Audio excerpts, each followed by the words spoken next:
In this video, I want to do a chapter 10, cover the most important topics here. And one basic thing that you should be able to do when you look at a molecular formula or given a set of atoms that can come together to form a compound, you should be able to say whether they're going to form an ionic compound or a covalent compound, or I should say ionic versus a molecular compound. Now for ionic, it would do something like, sodium chloride. You have two different ions coming together to form an attractive force between the cation and the anion. One way to model this is using the Lewis dot symbols. So the number of dots here depends on the valence electrons for an atom. And the valence electrons, and we're going to skip the D block, when you determine the valence electrons for an atom in a particular family, really you just have to count over from starting with on the left-hand side and going over. Again, skipping the D block. It basically corresponds to the old Roman numeral numbering for the different families here. So the nitrogen family, all of them have 5 valence electrons around them. And these were the valence electrons that we saw back in chapter 9 when we did the electronic configurations for the different elements. Now here, instead of writing out the full electronic configuration and going through all that, we just use a set of dots to represent those. How many dots do I have here? I have 5. Well, because it's in the 5th family. And all of the elements in that family would have 5 valence electrons. And one of the models that we do is like in terms of determining ionic compound formation. Well, one thing to note is that you got this little divider on the periodic table, that stair step here. These are our metals, these are our nonmetals. And when they come together, metal, nonmetal, they're going to form an ionic compound. And in that process, well, it's a redox reaction. We saw that type of reaction back in chapter 7. That's when electrons get transferred. So what happens here is that this one electron goes over there. It loses an electron, has a positive charge. Chlorine gains an electron to form chloride. It has a negative charge. Long story short, pretty much every metal can donate electrons to nonmetals to form an ionic substance. In this example, magnesium and nitrogen, well, we've already talked a little bit about nitrogen there. Now, notice magnesium is not on this list, but it is in the beryllium family, or the alkaline earth metals. They all have 2 dots. Let's do that. There's my 2 valence electrons for magnesium. Nitrogen has 5. And usually, to have the proper orientation or the proper ratio of lone electrons versus paired up electrons, usually you say something like this. You have 5 electrons to divvy out around nitrogen because, again, it's in the 5th family. And you put 1 at each position, 2, 3, 4, and then you pair up. And you run out electrons. Now, for the formation of an ionic compound, this is less important, okay? For molecular compounds, this kind of layout becomes important, especially for some of the simpler molecules. There's a couple ways to approach a problem like this. Honestly, I think the easiest way, if you can remember that metals lose electrons, so, your metals do that, and then your nonmetals do this, it gains electrons. Okay, so magnesium, if it loses 2 electrons, it's going to go to magnesium plus 2, which we have seen this before back in chapter 5 when we did nomenclature. We learned that entire family, magnesium, calcium, etc., they all form a plus 2 state, just like the alkaline metals, like sodium, they all form a plus 1 state. Nitrogen, we actually learned, form nitride with a minus 3 charge. Why would it form a minus 3 charge? Is because it has 1, 2, 3 places where it can gain an electron. And then once you have the individual charges, then we can just use what we saw back in chapter 5 that I call the flip-flop rule. Right? The numerical value of 1 tells me how many of those I need, and then the numerical value of the other tells me how many magnesium I need. And there's my formula, magnesium nitride. Another place where these electron dot or dot symbols or Lewis dot symbols, there's like 3 different ways to refer to these things, maybe more than that. But the one place where they really are useful is when we start doing molecular compounds. So let's look at those. So first off, the molecular compounds, one thing to note that they're held together with covalent bonds. That's where electrons are shared. And the second thing to note is that you're looking at all nonmetals. There's plenty of exceptions to that, but for us, all nonmetals. So if you look at this list up here, what you see are nonmetals and hydrogen. Okay, so you can include plus hydrogen in this list here. And then we'll apply the octet rules later on. But before I do that, what I want to do is talk about the relationship between the Lewis dot symbol, let's say nitrogen, and then since hydrogen in that first family, it would have H+. Let's just look at those two, like in the formation of that guy. So a lot of these simpler molecules, you can just use your Lewis dot symbols to draw your Lewis structure. Wherever you have a single dot on the Lewis structure, that's where a bond is going to form. Why does nitrogen have this pattern of always showing up with 3 bonds?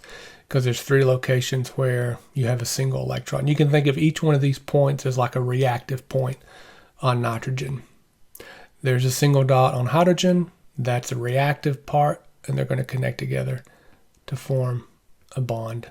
And it looks like that. Now, using the Lewis dot symbols to do double and triple bonds, it is doable. It's a little bit clunky.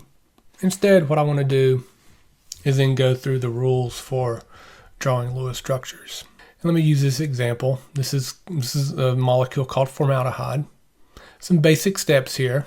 Count up valence electrons. Those are the same dots that we saw a few minutes ago. So like, for example, hydrogen has 1, carbon has 4, and then oxygen has 6. And it corresponds to what we talked about with electronic configuration back in chapter 9. So you're going to count those up. We'll do that in a minute. And actually, maybe we're almost there anyway. Let's just there's 2 hydrogens there. So if I just count up the dots, 6, 10, 12. So I have 12 valence electrons. Those 12 valence electrons are the only electrons that I can use to build the structure, i.e. to put the covalent bonds and lone electron pairs in place. And then one other thing, I have to use all 12. Okay? So if I get a structure on my paper and I haven't used all 12 electrons, something's wrong. Usually if you follow through, like with the octet rules, you'll wind up having to use all your valence electrons. That's pretty typical. Once you have those electrons, you need to lay out the atom somehow. And this is where the concept of central atom is introduced, and you do initial connection. And then the last thing that we're going to do is look at the octet rule to give some guidance on sort of the tail end of some of these drawings.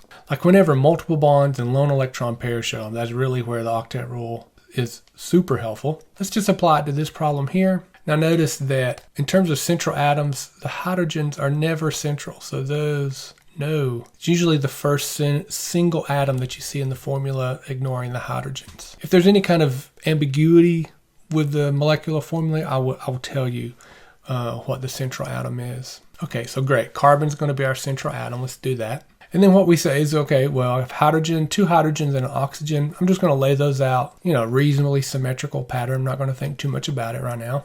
We're forming a molecule, so I need to connect them together using covalent bonds. Right? So remember, each line, that is a covalent bond. And what that line is representing is the 2 electrons that are shared between those 2 atoms. Great. I have all the atoms on my paper, I have everything connected together. Can I stop? Well, I can't. One thing tells me that I can is that if I count up the number of electrons that I've used at this point, 2, 4, 6. I have to keep going. I have 6 more than I need to lay out on this structure. And that's where the octet rule is going to come into play. Let's take a look at it real quick. Now, octa, 8 electrons, because 8 is a really common number that you see here. The general definition of octet rule now is really like the maximum number of electrons that can be positioned around an atom. Hydrogen maxes out at 2. These particular 4, and notice they are on the second row on the periodic table, they max out at 8. A few oddballs, boron and aluminum, 6 or 8 depending on what else it's paired up with. Any other atom but sulfur and phosphorus in particular, they like 8, but they can have more than 8. They can, what we say, expand their octet. Actually, sometimes you hear they'll violate the octet rule. Now, the vast majority of our examples are going to stick really with just this group here, to tell you the truth. And that's certainly the case with the example that I'm working on. I have hydrogen, I have carbon, I have oxygen. So how does this information help me in terms of laying out the next 6 electrons? Well, if I go look at my structure here, what I realize is that, okay, this hydrogen here and that hydrogen as well, there's already 2 electrons around it. Okay, so remember, octet rule, that's the maximum number of electrons that can be associated with that element. The maximum number of electrons that can either be lone pair electrons dedicated to that element or electrons that are shared between that element and something else. Like notice, I mean, this nitrogen does have a complete octet. 2, 4, 6, 8. Nitrogen, 8. The hydrogen here, it has 2. 2 are being shared between the nitrogen and the hydrogen. Those 2 are counted for both octet rules. Or I should say for the octet of both elements. No, not hydrogen wants 2, it's done. So like back on this example, right, and I don't want to mark too much on this right now, but right, those 2 electrons are shared between carbon and hydrogen. Those 2 electrons are going to be counted toward the octet rule for hydrogen and the octet rule for carbon. So notice hydrogen and hydrogen, both of those we've maxed out the octet rule for those 2 elements. So that means those 6 electrons have to go up here somewhere. And that's fine, because if I look at this oxygen atom, there's only 2 electrons with it. It needs 6 more. And at the same time, this carbon only has 2, 4, 6. It needs 2 more. So what's going to happen is that I'm going to use these 6 electrons, again, multiple bonds and lone electron pairs. Now, you can play a lot of games with some of these structures, okay, and really practice is the only way that allows you to sort of see which one is the most logical one in a way. I have a little bit to say about that in a second, but the best way to lay out those last 6 is something like that. So I have a double bond between the carbon and oxygen, and then lone pair electrons on that oxygen. And now if I check my octet, so what's the octet for that carbon? 2, 4, 6, 8. Good. What's the octet for the oxygen? Well, right, electrons involved in bonding are going to be shared between the 2 elements, so they're going to count twice. They're going to count toward the octet of carbon and the octet of oxygen. 2, 4, 6, 8. It's good. This is my valid Lewis structure. I've used all 12 valence electrons, and I've got the octet satisfied with all of my elements. There's another rule. We really don't apply it for this class. If you take the Chem 151, you will see it. Now, let me just sort of play around with this structure for a little bit. What I want to do is sort of go back to this stage again. Remember, I had 6 electrons to apply between the carbon and the oxygen. Let's just sort of, without thinking too much, let's do that. Great, so 6 electrons, I've done that. I've used all 12 valence electrons. But notice at this part, the problem is octet of carbon is 6 electrons. That's a no-no for this class, okay? I may have an octet up here of 8, but not here. Another way that I could have laid this out, and again, I don't want to kind of go on and on about this, but again, let's say I got 6 electrons. Well, then what if I focus lone pair electrons on that carbon? I do have the octet down here, 2, 4, 6, 8, okay? And then my remaining electrons could go up there. But notice now, there's only 6 electrons on the oxygen. And that's a no-no as well. You want to max out. You want to get to that octet of 8 for oxygen, carbon, nitrogen, and fluorine. I should also include, when we say sp and all other atoms, 8 or more, that's true. Selenium, tellurium, bromine, iodine, chlorine.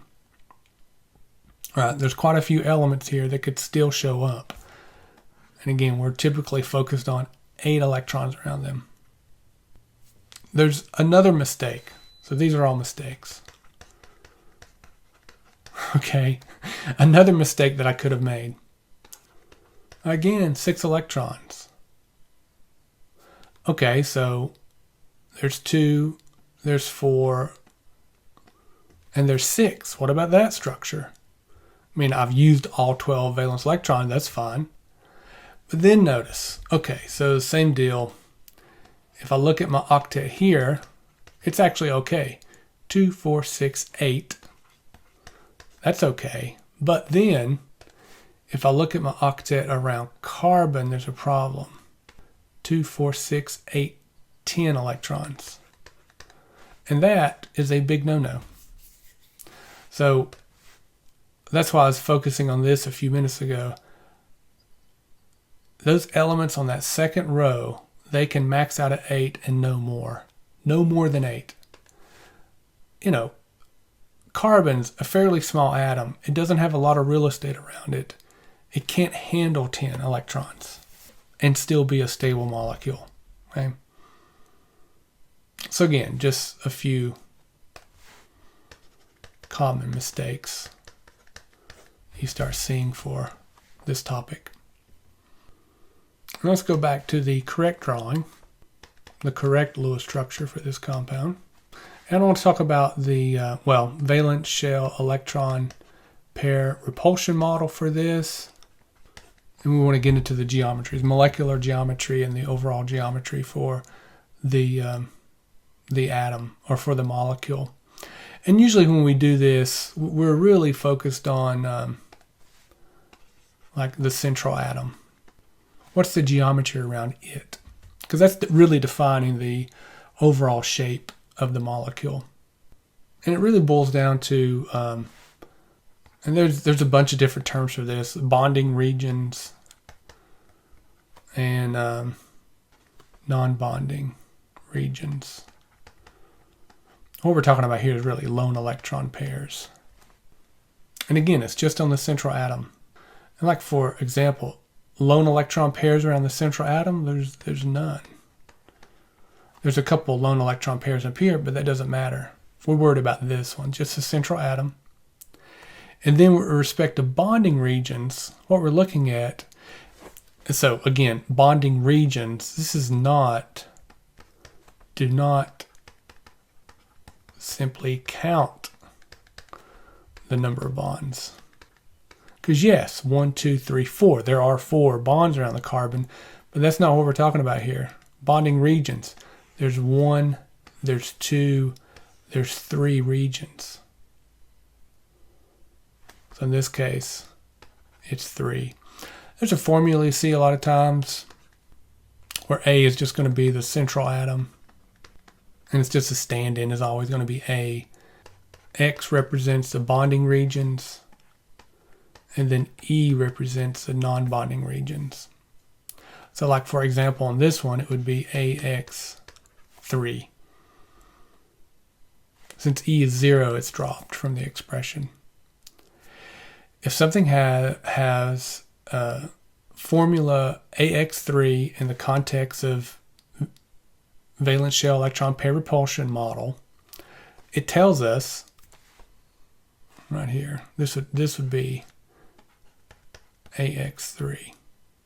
Right. Bonding groups is given the X symbol, lone pairs given the E symbol. So it has a electron geometry of trigonal planar, and it has molecular geometry of trigonal planar. Molecular geometry is certainly the most important. I'll just put it simply, that's the shape of the atoms. So trigonal planar. Well, there's formaldehyde right there. Like if you made the connection through the electrons, it would form just a simple equilateral triangle. That's where you get the 120 degree bond angle. And as it turns out, all 4 of these atoms are in the plane of the paper or the screen here. Another term for the electron geometry is the overall geometry. It's probably more illustrative with this example here. So they're drawing it flat for the sulfur dioxide, that's fine. There's the sort of ball and stick model. Let me draw a little bit differently. There's still a total number of 3 regions around the structure. There's 1, there's 2, and there's 3. So overall, it still takes on a trigonal planar geometry. It's just that now if I look at the atoms, that's where I see the bent shape. And like the Vesper formula for it would be AX2E. So again, there's A, there's E. So anything that shares this particular formula is in the trigonal planar group with a specific molecular geometry of bent. Sometimes this is called V-shaped because it's a V, looks like a V. The most common geometries you're going to come across are linear ones. So like carbon dioxide is linear.